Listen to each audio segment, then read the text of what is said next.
인권, 정의, 평화를 지향하고 국민과 소통하는 방송 CNN21 방송. CNN21 방송은 지오그룹, 3.1운동 유네스코 등재 국회기념재단, 대동문화재단과 함께합니다. 한발 빠른 뉴스 채널, 세상을 바꾸는 힘, CNN21 방송. 안녕하세요. 만나서 반갑습니다. 여러분은 주위분들과 얼마나 마음 열고 대화를 하고 계시나요? 코로나로 인하여 사회적 거리두기가 되면서 사람과 관계가 멀어지게 되고 또 서로 믿지 못한 상태에서 형식적으로 관계만 형성되면서 사람들은 그래서 외딴 섬처럼 고립되어 살고 있습니다. 서울 같은 대도시에 수천 명이 모여 살면서도 마음은 고립되어 혼자 독거하는 사람들이 많이 있죠. 오타쿠, 히키코모리, 타인과 관계가 단절된 상태에서 고립되어 살아가는 사람들을 일컫는 신조어인데, 우리 사회의 한 단면을 정확하게 보여주는 사례라고 볼 수 있습니다. 세상에 문제를 일으키는 사람들의 공통점을 보면 내적, 내면적, 외면적으로 고립되어 있다는 거죠. 자살뿐만 아니라 최근에 미국이나 한국의 군부대에서 일어나는 무차별 총기 난사 사건 등은 마음이 고립된 상태에서 자신의 생각만을 믿고 그 생각을 갇혀버린 사람들의 하는 종착역이죠. 고립된 사람들이 자기 생각을 믿기 때문에 누구의 말도 듣지 않고 누구도 믿지 않습니다. 고인물이 썩듯 마음도 고립되면 병이 들죠.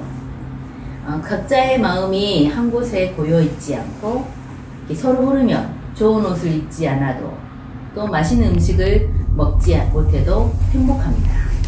마음이 흐를 때 우리는 행복을 느끼는 거죠. 불행한 일은 대부분 마음이 흐르지 않는 자신을 믿어 남과 교류하지 않으면서 다른 사람의 말을 듣지 않아 고립된 상태에서 불행한 일이 발생합니다. 사람이 살면서 심리적으로 부담스러운 일을 부딪혔을 때 정신이 건강해지고, 반면에 버거운 일을 자꾸 피하다 보면 마음이 고립이 됩니다. 고립이 되면 혼자 있기를 좋아하고 또 마음에 부담을 주지 않는 게임을 좀 즐기게 되는 거죠. 게임을 하다 보면 긴장감도 느끼고 또 성취감도 들기 때문에 자꾸 빠져듭니다. 빠지면 빠질수록 부담스러운 일을 더 피하기가 쉽죠. 그리고 게임을 즐기다 보면 사람들이 이렇게 사람에게서 인간미를 느끼지 못해 사람과의 관계가 줄어듭니다. 사람과 이야기하는 것도 싫어하고 만나는 것도 귀찮고 그래서 더욱 고립이 됩니다. 한국에서 가장 똑똑한 학생들이 다니는 명문대학에서 4명이나 연이어 자살하는 사건이 발생했습니다. 대부분의 학생들이 공부에만 몰두하며 또 마음을 나눌 친구가 없고, 명문대 학생의 경우 주변의 기대가 크기 때문에 또 본인 또한 자신의 성취에 대한 그 기대감도 크고 결과에 대한 그 큰 부담을 가지고 지냅니다. 고립된 사람들은 어떤 생각을 강하게 밀고 들어오면 다른 생각을 하지 못하고 중요한 문제 앞에 냉정하게 사고하는 것이 아니라 감정을 따라 결정을 합니다. 제가 한 사례를 소개하겠습니다.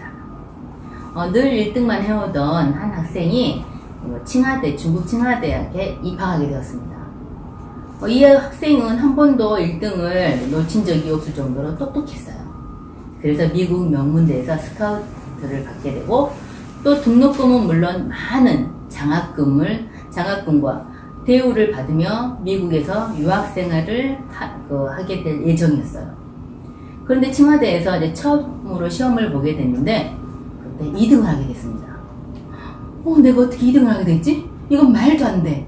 하면서 그것을 받아들이지 못하고 견딜 수 없어 하면서 결국 이 학생이 자살을 하고 맙니다. 이 사건은 중국을 떠들썩하게 만들었는데 만약 그 학생이 가족과 마음을 소통했다면 죽고 싶은 마음이 생겼을 때 부모님이 고통스러워하고 슬퍼할 거야. 그럴 생각이 들면 절대 실행에 옮길 수가 못하는 거죠. 똑똑한 사람들이 생각에 휘말리는 과정을 보면 자기를 과신하는 마음을 있고 자기 생각이 바람직하고 믿음직하다고 여기고 또 그래서 생각에 빠져나오지 못해 고립이 됩니다. 고시낭인이란 말이 있습니다. 시험을 오래 준비했는데 합격하지 못한 사람들을 말하는데 고시에 대해 조금이라도 알고 있는 사람은 고시 준비생에 대해 실제 합격수가 극소수에 불과하다는 현실을 잘 알 수 있습니다. 그럼에도 불구하고 고시생들은 하나같이 자신은 반드시 합격할 것이라고 확신하죠. 50년간 고시 생활을 하면서 고시생활한 서울법대 66학번 할아버지가 계신데 서울법대 2학년 재학 중에 사법고시 1차에 시험에 합격할 정도로 수재였습니다.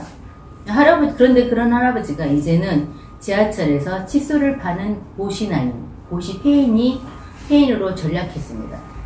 이 할아버지는 이제 사법고시 1차에 덥석 합격할 정도로 수재였지만 매번 아쉽게 2차의 벽을 넘지 못해 50년째 새벽부터 공부하고 있으며 또 실제로 하버드 대학교 전공 교재를 사용할 정도로 똑똑한 사람이었습니다.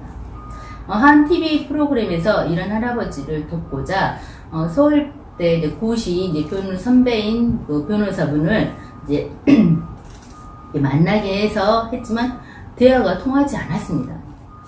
그 변호사가 이제 말하기를 어쩌다가 오래 공부해서 공부한 사람 중에 고시 합격한 사람들이 한두 명씩은 나옵니다.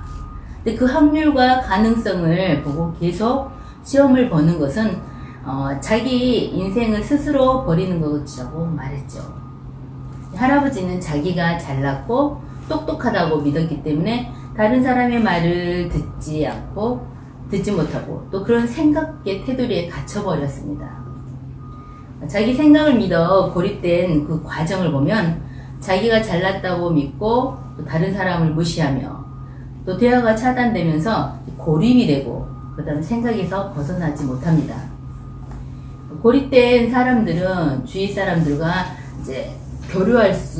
고립된 사람들이 이제 주위 사람들과 교류할 수 있고 대화할 수 있다면 자신의 생각에 갇혀 살았던 사람도 다른 사람의 이야기를 받아들이고 고립과 단절에서 벗어날 수 있습니다.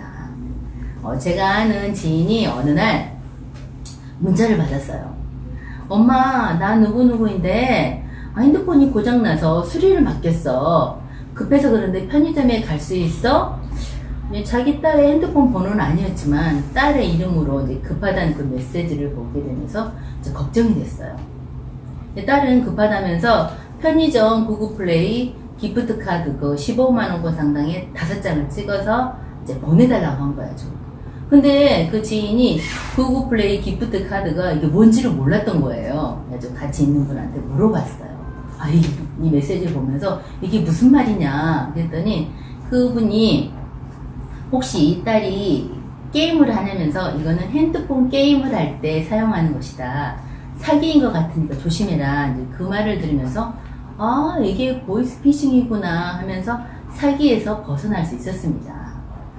다른 사람의 이야기를 마음으로 받아들이고 나는 잘 모르니까 다른 사람에게 물어보고 자신의 부족함을 알고 도움을 요청하면 어려움에서 벗어날 수 있고 생각에서 벗어날 수 있습니다.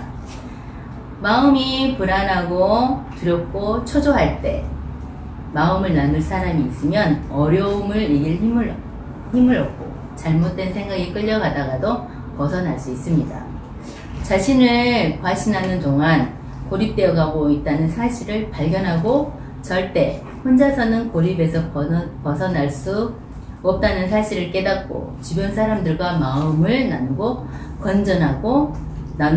건전하고 행복한 삶을 사시길 바랍니다. 감사합니다.